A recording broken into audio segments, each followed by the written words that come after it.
This segment of the news has been brought to you by Sun Oil Limited. Welcome back. Off the heels of Bahamian research firm Intel Key conducting an online poll gauging the public's view on the upcoming general elections, the official opposition urging voters not to focus on polls and just vote the Free National Movement out.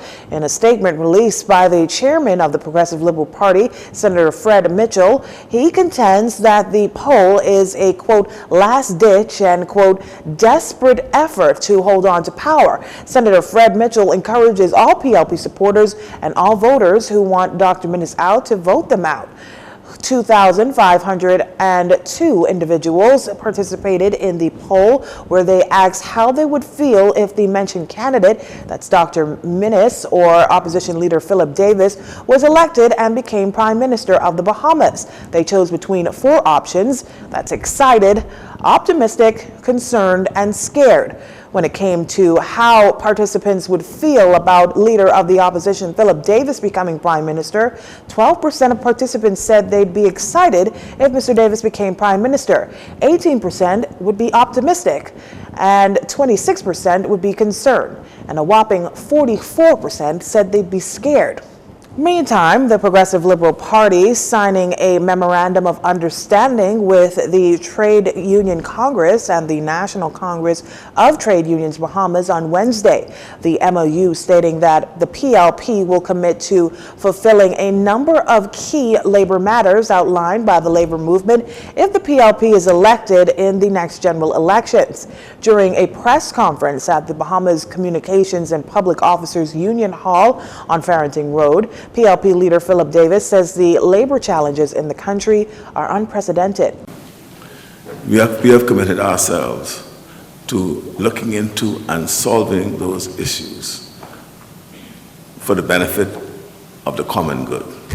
About governing, and governing requires us to attend to the challenges of our people. If they have challenges, we will attend to those challenges. Well, the chairman and I will attempt to do that within the context of the protocols of COVID right now. But as I indicated before, the spirit and intent of the workers' agenda has been embraced by myself and the chairman. The TUC president, Obie Ferguson, suggests that the official opposition was the one that sought the unions out. Mr. Davis says the letter was first written some months after the last general elections. When further pressed by reporters as to why wait some 3 weeks before the next general elections to sign this agreement, Mr. Davis says this. It was not a 4-year span of negotiations. It was not a continuous every day, every week, every month. No one should be surprised. Whatever the critics may say, and yes, we will criticize, and yes, I would expect to hear these observations made by our detractors.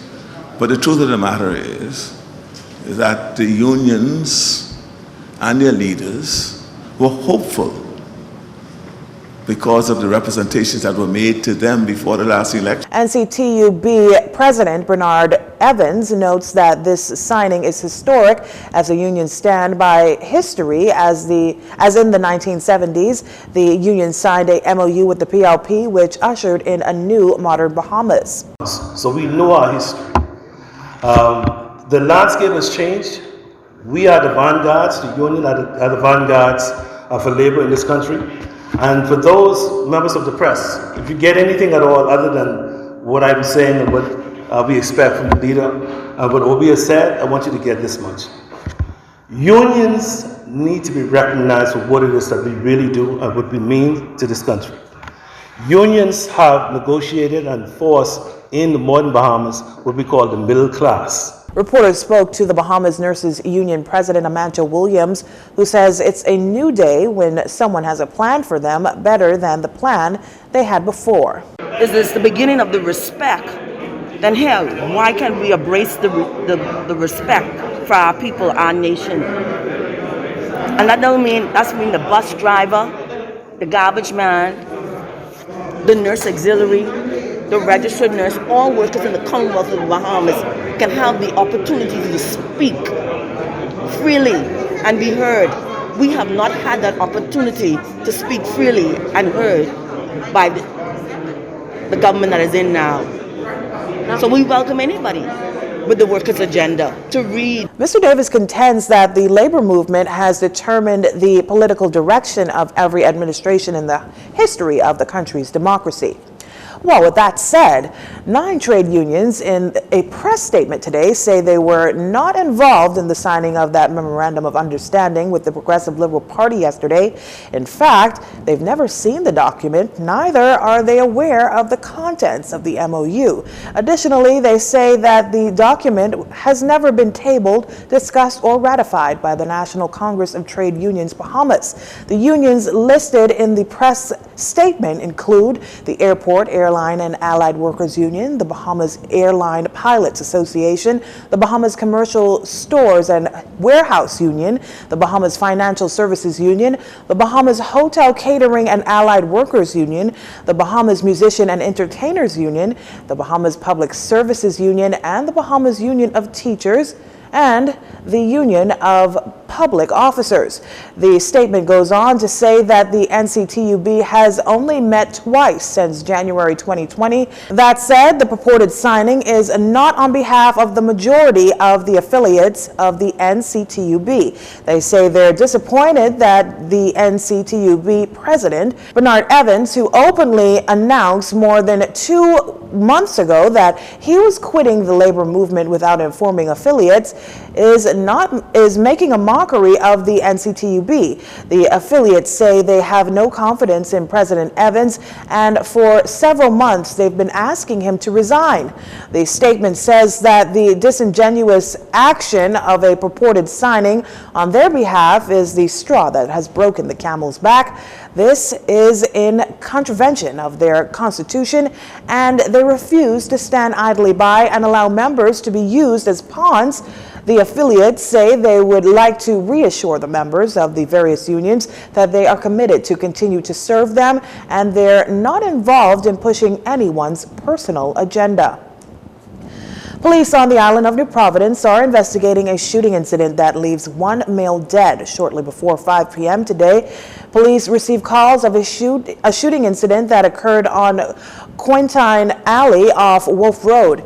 Assistant Superintendent of Police Audley Peters was on the scene to give details. On arrival of the officers, they were informed of a shooting that occurred where a patron of a business establishment walked out of that business. And as he did so, 2 males exited a small Japanese vehicle, brandishing firearms, and discharged their firearms at him, hitting him several times. It was fortunate the victim was taken to the hospital in a private vehicle, where he later succumbed to his injuries. That's much as what we have in this matter at this time.